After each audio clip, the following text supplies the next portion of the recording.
क्या कहेंगे इस पर?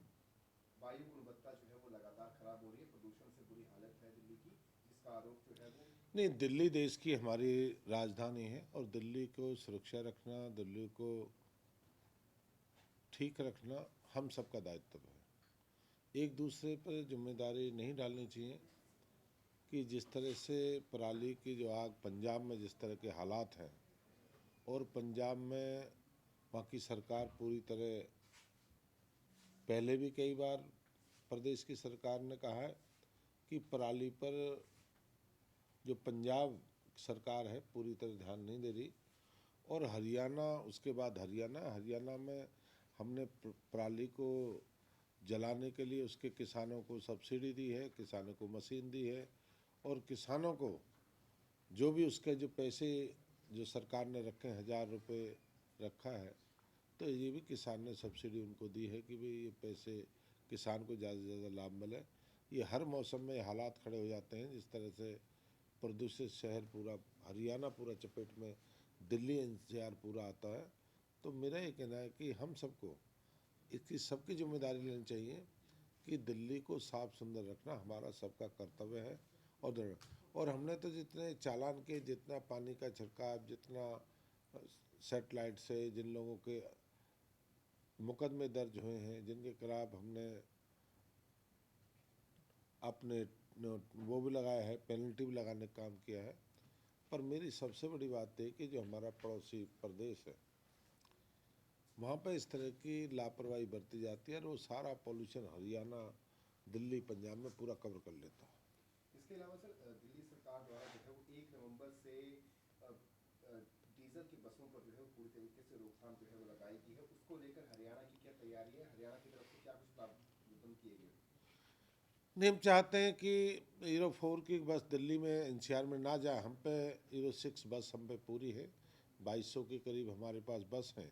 हम चाहते हैं कि दिल्ली में पॉल्यूशन ना हो और हम आने उसकी हमारे पास पूरी तैयारी है।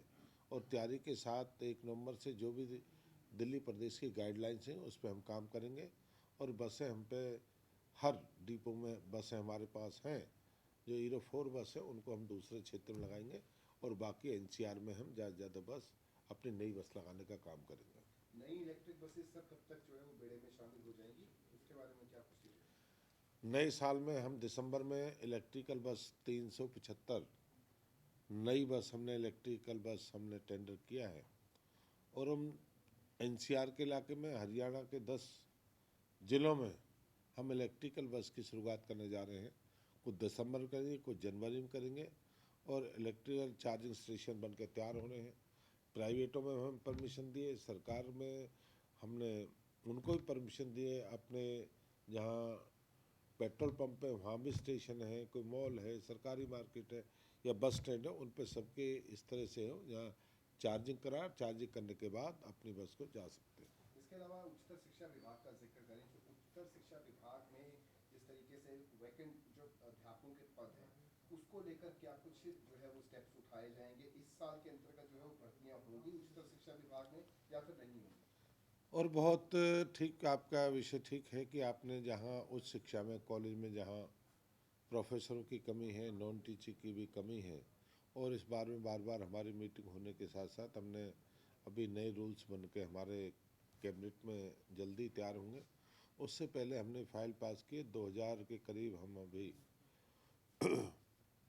कौशल विकास से हम लेंगे कि 2000 के आसपास नॉन टीचिंग स्टाफ भी लेंगे। और जल्दी से जल्दी हम भर्ती करने का प्रयास करें, जल्दी से जल्दी, कि सभी कॉलेज में पूरा स्टाफ मिले और बच्चों को शिक्षा पे ज़्यादा प्रभाव ना पड़े। 2000 नॉन टीचिंग स्टाफ ही लिया जाएगा या फिर टीचिंग स्टाफ भी लिया जाएगा सर? टीचिंग नॉन टीचिंग दोनों लेंगे हम। इसके अलावा सर, अभी हाल ही में जिस तरीके से यदि कॉलेजेस के प्राचार्य जो है वो छुट्टी पर जाते हैं तो उसको लेकर स्पीकिंग ऑर्डर्स जो है वो लागू किए गए हैं आपकी तरफ से, किस तरीके से वो क्रियान्वित रहेंगे और क्या पहले उनको फॉलो किया जा रहा था, नहीं किया जा रहा था?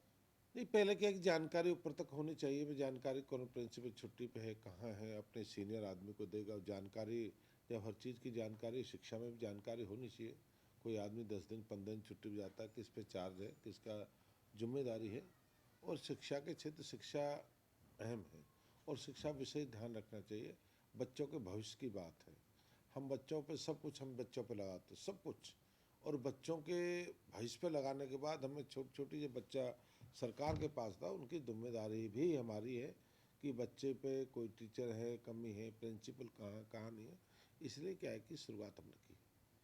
इसके अलावा यदि जिक्र करें सर तो हाल ही में नवनियुक्त प्रदेशाध्यक्ष नायब सिंह सैनी ने जो है वो कार्यभार संभाला। किस तरीके से देखते हैं प्रकाश धनखड़ का कार्यकाल जो था वो सही नहीं था, सही था? किस तरीके से एक चुनावी प्रक्रिया होती है उसके बाद प्रदेशाध्यक्ष को जो है वो नियुक्त किया जाता है, लेकिन इस बार जो है वो बिना चुनावी प्रक्रिया के गुजरे ही सीधे तौर पर नायब सिंह सैनी को प्रदेशाध्यक्ष नियुक्त कर दिया गया।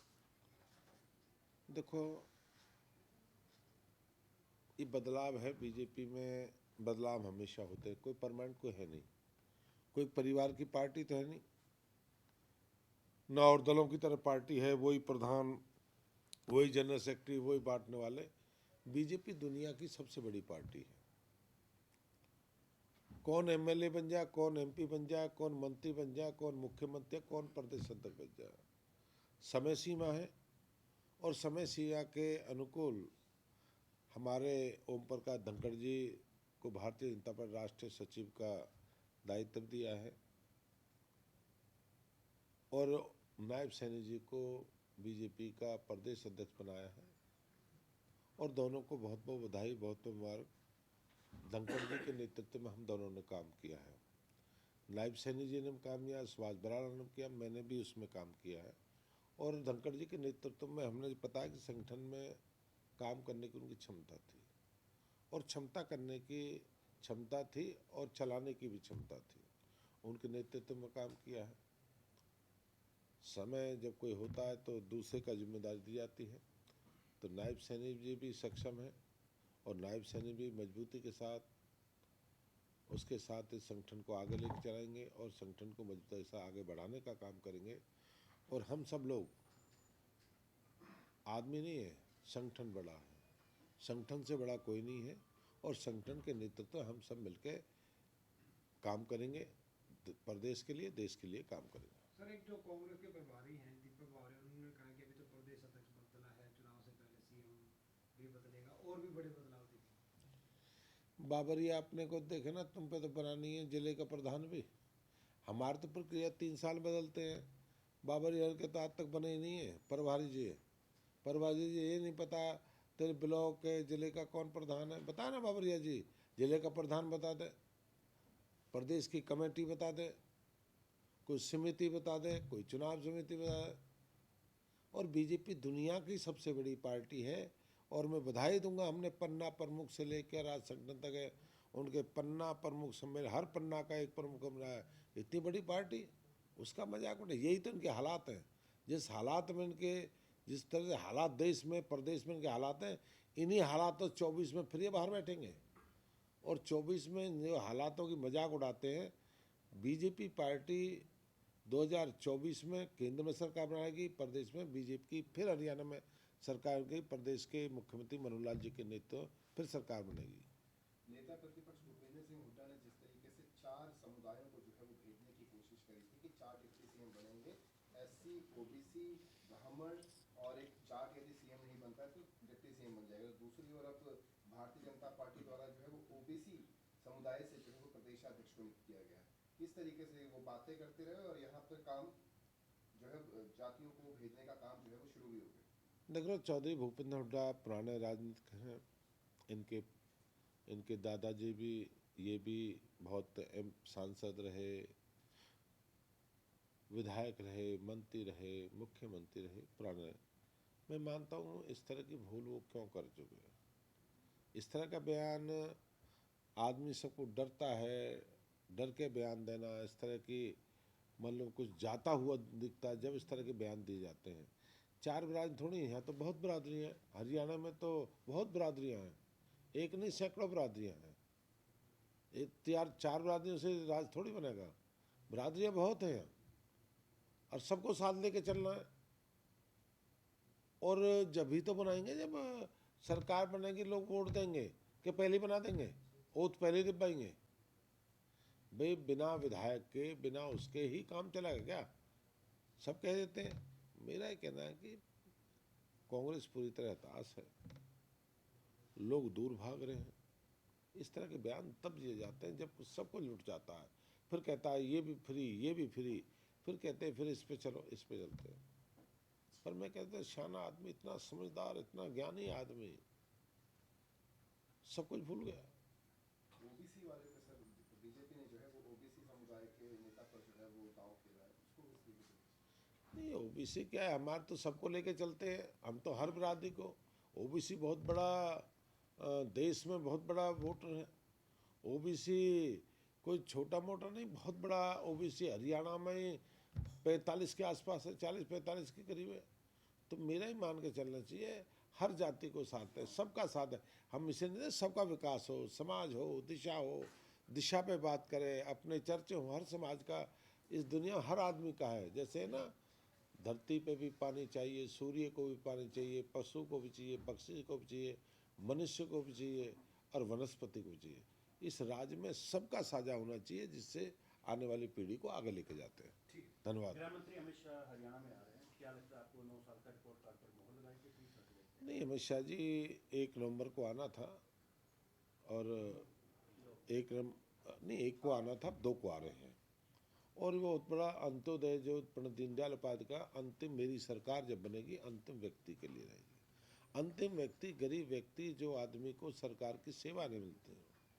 और इस तरह का जो सम्मेलन है 2 तारीख का, बड़ा होगा, ऐतिहासिक होगा और बहुत बड़ा सम्मेलन होने वाला है।